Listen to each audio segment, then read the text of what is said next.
Los alimentos que el hombre ingiere para su sustento han variado a través del tiempo. La comida no es siempre abundante y desde su aparición sobre la Tierra ha debido adaptar sus hábitos de consumo y nutrirse con aquella que tenía más próxima y le era más fácil conseguir con las escasas herramientas que poseía.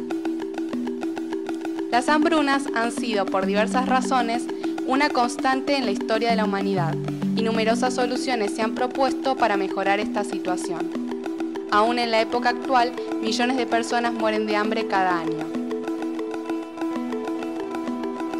La insuficiente producción agrícola obtenida con medios tradicionales llevó a que a mediados del siglo XX comenzaran a utilizarse métodos de cultivo de vanguardia, basados en tecnologías desarrolladas en la Segunda Guerra Mundial, en un proceso de modernización al que dio por llamarse Revolución Verde. El objetivo era mejorar la productividad mediante técnicas de hibridación, monocultivos y recientemente desarrollados fertilizantes y plaguicidas, con la esperanza de erradicar así el hambre y la desnutrición tan apremiantes en los países subdesarrollados. Es con esta misma expectativa cuando comienza el desarrollo de los llamados alimentos transgénicos, trayendo junto con ellos, por un lado, la esperanza de haber encontrado una solución definitiva, y por el otro, la polémica. Allá por el 1600, Cervantes dibujó en boca de su estrecho Don Quijote un consejo para Sancho. Come poco y cena más poco, que la salud de todo el cuerpo se fragua en la oficina del estómago. En ese entonces, las preocupaciones asociadas a la comida eran bastante más sencillas que ahora. El goloso solo temía engordar y el hambriento solamente perecer. Preko glave, a ona išla bi negdje gdje se ludo igra, da se izigra i da me ljubi, da je vide drugi. A ja joj kažem ne budi luda, bit će nam bolje 100 puta na zadnjem sjedištu moga auta joj. Un transgénico es un organismo modificado genéticamente, un organismo vivo que ha sido creado artificialmente manipulando sus genes. Pueden ser bacterias, hongos, plantas o animales a los que se les ha introducido uno o más genes por medio de técnicas de ingeniería genética, con el objetivo de producir proteínas de interés industrial o de mejorar determinadas características, como la resistencia de plagas, la calidad nutricional, la resistencia a heladas, etc. Para manipular el material genético, los investigadores cuentan con una batería de enzimas, las mismas que permiten a las células realizar sus principales actividades. Su acción les permite aislar, copiar y transferir información genética de un organismo a otro. Entre ellas son de especial utilidad las llamadas enzimas de restricción, capaces de cortar cadenas de ADN de acuerdo a secuencias específicas de nucleótidos.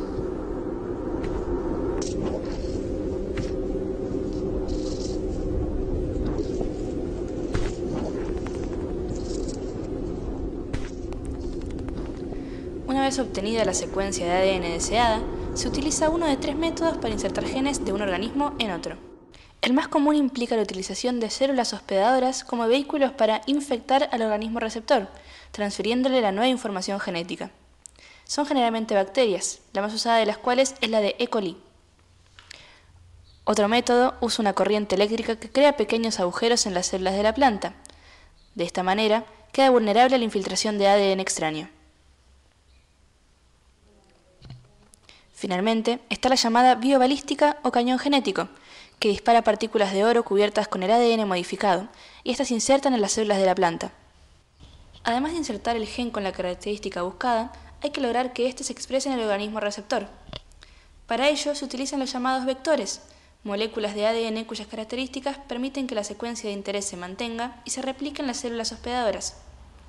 Actualmente, en el 99% de los transgénicos se utiliza el vector del virus del mosaico de la coliflor. La ingeniería genética, que permite manipular la información genética de un organismo y, en consecuencia, los productos de su expresión génica, ha extendido su influencia fuera del ámbito de los laboratorios de investigación, de tal manera que hoy influye en nuestra vida de forma cotidiana. El desarrollo de la biotecnología moderna, impulsado por un fuerte incentivo económico, hacen que la ingeniería genética sea presentada como la clave para resolver algunos de los problemas que requieren urgente solución. Enfermedades como el cáncer o el SIDA, el incremento de la población junto con la disminución de espacios destinados a la agricultura o el aumento de los desechos tóxicos por parte de las industrias, entre muchos otros. La ingeniería genética aporta nuevas herramientas para enfrentar algunos aspectos vinculados con estos problemas, pero, a su vez, introduce problemas nuevos, tanto técnicos como éticos, que deben ser considerados por el conjunto de la sociedad.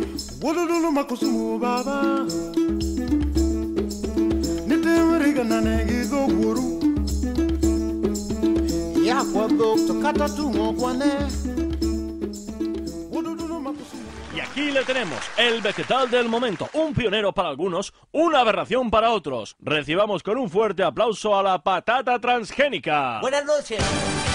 Patata, eres el primer vegetal transgénico aprobado por la Unión Europea en 12 años. ¿Eres un héroe de la lucha contra el apartheid? En absoluto, Conan. Lo que quiero demostrar es que los transgénicos no somos ni mejores ni peores que otras verduras. Somos perfectamente normales. Hombre, a ver, tú muy normal no eres. ¿Qué quieres decir? Pues, para empezar, habla. Conan, llevamos años soportando el rechazo de los bioconcienciados.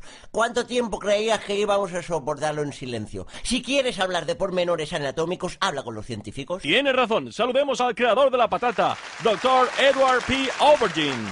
Gracias. Debo decir en nombre de mis colegas del Vegetal Institute que estamos muy orgullosos de esta patata. Es el fruto de 15 años de trabajo. Doctor, no puedo evitar observar que es usted una berenjena. Oh, Conan, ¿es tan fácil poner etiquetas? Sí, soy berenjena, soy un científico, soy un enamorado de Mozart, soy todas esas cosas que juntas forman un ser único. Ya, pero sobre todo, es usted una berenjena. En efecto, y he creado una patata con estas manitas. No tiene manos. Lo sé, muchos lo creyeron imposible y sin embargo... Precisamente tenemos a algunos de esos muchos manifestantes contrarios al cultivo transgénico. ¡No a los vegeta! ¡Cultivo de probeta! Veo que también son vegetales. ¡Pero vegetales biológicos! 100% naturales. Y que también habláis. Históricamente, la civilización se fundó sobre la domesticación de los cereales por hibridación. Ya en el Neolítico, ¿qué es ser natural? Lo contrario que tú, monstruo. ¡Está jugando a ser Dios! ¡Qué tontería! Todo el mundo sabe que Dios es una remolacha. ¡Silencio, monstruo! Conan, si permitimos que estos engendros de laboratorio vivan entre nosotros, acabarán rebelándose y atacándonos a los humanos. ¡Eso! ¡Como en las pelis de Terminator! Pero vosotros no sois humanos. Humanos soy yo. ¡Conan, estamos hartos de que nos contradigas! ¡Nosotros también! ¡Matémosle!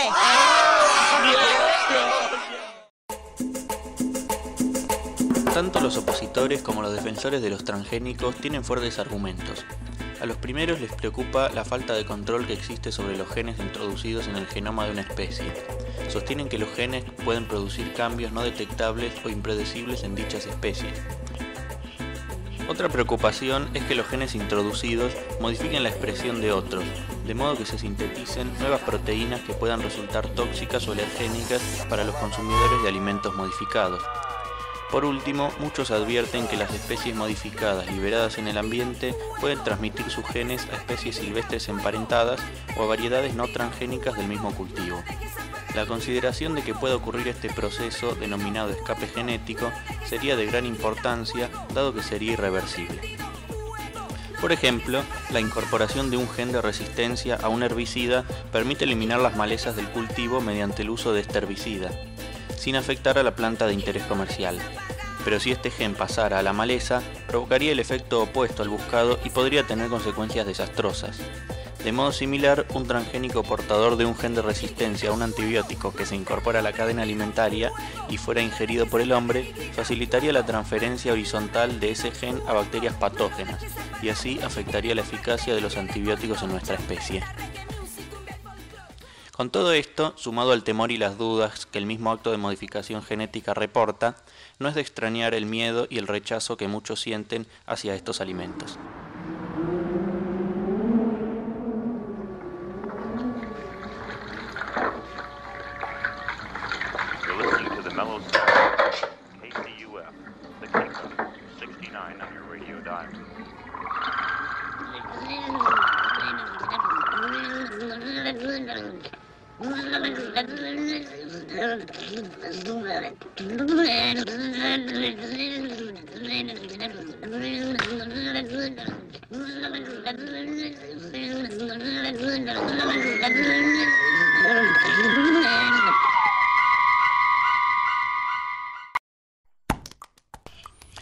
Ante estas opciones, los defensores de los transgénicos contraatacan sosteniendo que los cambios genéticos realizados en las especies son definidos y conocidos.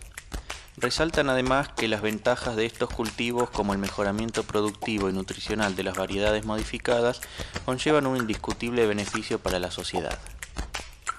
Con respecto a los alérgenos, uno de los argumentos utilizados con más frecuencia es que el riesgo de que una proteína no deseada, resultado de una manipulación genética, produzca una reacción alérgica en humanos, no es mayor que la de un organismo obtenido por prácticas de agricultura tradicionales. Finalmente, frente a la posibilidad de que los cambios introducidos en los transgénicos sean liberados al medio ambiente, los defensores aseguran que las extensas pruebas de liberación controlada de las que deben someterse los organismos son suficientes para evitar la difusión descontrolada de los genes. Las ventajas del uso de los transgénicos son tan grandes, argumentan, que es necesario asegurar la viabilidad de su producción y comercialización. Pop, elegancia, intereses sectoriales, todo en un solo grupo. Transgénico, tu alma como un tallo en crecimiento. Transgénico, un químico que da más rendimiento. Transgénico, transgénico. Soja Estéreo, intereses corporativos en el más elevado rock pop chacarero, en el Balbastro Rock Festival. En definitiva, la producción y comercialización de transgénicos es un negocio como cualquier otro. Las semillas para su cultivo son desarrolladas y distribuidas por empresas multinacionales, entre las cuales destacan DuPont y Monsanto en Estados Unidos. Estas empresas registran las patentes de sus semillas modificadas y así, cualquiera que desee usarlas debe pagar un canon a la corporación correspondiente. Esta es una de las cuestiones que ha generado fuerte debate ético en la cuestión de fondo de si debería haber patentes sobre organismos vivos. En términos crudos, ¿la vida se puede patentar o no? Y de hecho se patenta, y ese es el negocio, la gran economía de los transgénicos.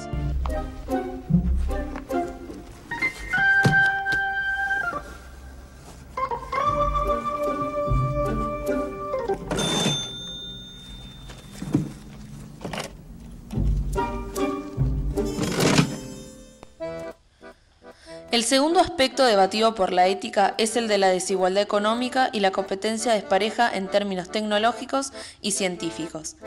Las industrias que controlan el mercado de los transgénicos desarrollan estas tecnologías a través de conocimientos que, al estar sujetos a una patente de la que ellos son propietarios, se privatiza. Los países pobres, los productores tradicionales, los pequeños productores que no tienen estas tecnologías, entran en una competencia desigual y su oportunidad de supervivencia es casi nula en un mercado monopolizado.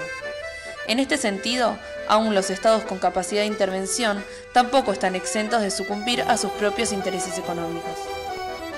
Asimismo, se advierte una notable desproporción entre la enorme masa de investigación, tanto pública como privada, destinada al desarrollo de nuevos transgénicos, y la escasa cantidad de investigación independiente que apunta a evaluar el impacto y los riesgos sociales, ambientales y sanitarios de la introducción de estas tecnologías y sus productos. Esta discusión no ha terminado, y nosotros tenemos la responsabilidad de dar cuenta de los actos de nuestra especie. La única manera de poder tomar partido en esta argumentación tan compleja es conocer los pros y los contras del uso de los transgénicos, así como las muchas innovaciones científicas que nos afectan directamente. Solo el conocimiento de qué riesgos traen aparejadas estas innovaciones y qué controles se realizan respecto a su aplicación nos permitirá formar una opinión responsable.